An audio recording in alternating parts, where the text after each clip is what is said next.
Okay. Found these out in the grass. I'm gonna cut them up. This has got to be my favorite tool.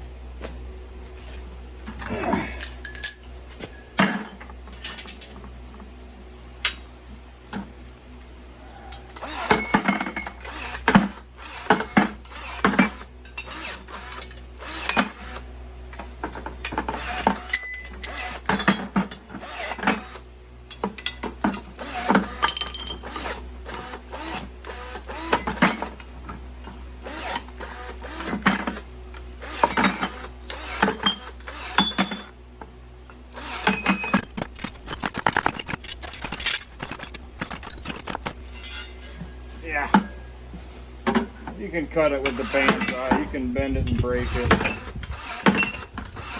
I did, inch copper with it. This thing works really well. Saves my wrists. I know that. Watch your fingers though. I also have a Milwaukee one. It's not near as fast as this. Milwaukee cuts pretty good, but it's just not near as fast. Yeah. Dewalt pruner, that's what you want. Happy scrapping.